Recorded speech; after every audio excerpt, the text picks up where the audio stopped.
Thank you, Jim. As you're hearing, we're all pulling for the Ukrainian people, watching their courage, and we're trying to do everything we can to harm the Russian economy in terms of sanctions. And you're seeing this great effort internationally with one exception. And you've heard it from my colleagues, and I'm going to repeat it because it's a huge exception. It's energy. Here's the Ukrainian foreign minister just 2 days ago. I'm quoting from him. Quote, "We insist on a full embargo for Russian oil and gas. Buying Russian oil and gas now means paying for the murder of Ukrainian men, women, and children," unquote. That's the Ukrainian foreign minister. So you've heard the numbers. We buy almost 700,000 barrels a day, the United States, of Russian oil. By the way, that's a 35% increase a year ago. So year one in the Biden administration, that number has skyrocketed.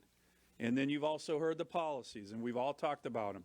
At the same time, we're increasing the amount of Russian oil we import.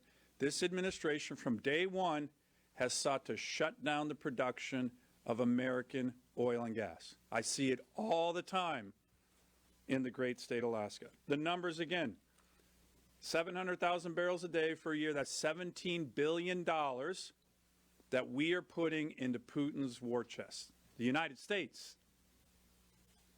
This is national security suicide. We all know it. Everybody recognizes it. You know, last night the president had an opportunity to say he was going to correct this.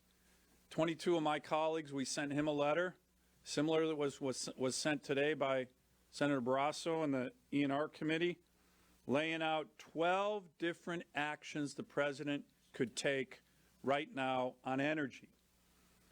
The reason we did this, as you might remember, about 4 nights ago, the president in a press conference looked the American people in the eye and said that he was doing, quote, everything he could using every tool available to address this energy challenge we have in America. Mr. President, respectfully, that is completely not true, and you and your administration know it.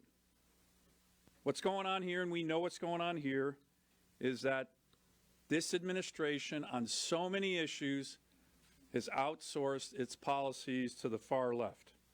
And right now, on a critical issue of national security, that everybody from the foreign minister to the average American recognizes is undermining our interests, but the interests of the world, they're holding fast. Importing more Russian oil and undermining the production of American oil and gas. I've raised this, as so many around this podium have, with senior leaders in this administration. Clearly there's a split. Some of the ones who understand national security, I think, would like to ban the imports of Russian oil, but others, influenced by the woke left, won't. The Secretary of Energy, in a meeting we had with her and many other cabinet members just 3 nights ago, gave the most fantastical explanation. She looked at all of us and said, well, we have to get off oil and gas too in the long term and go to renewables. Fantasy. But I think the dam is breaking, whether it's the Ukrainians or others. Senator Manchin's introducing a bill later today, I believe, to ban the imports of Russian oil to the United States. I know a number of us are going to join that, but this is a hole that the entire international community knows that we need to plug, and this president needs to do it.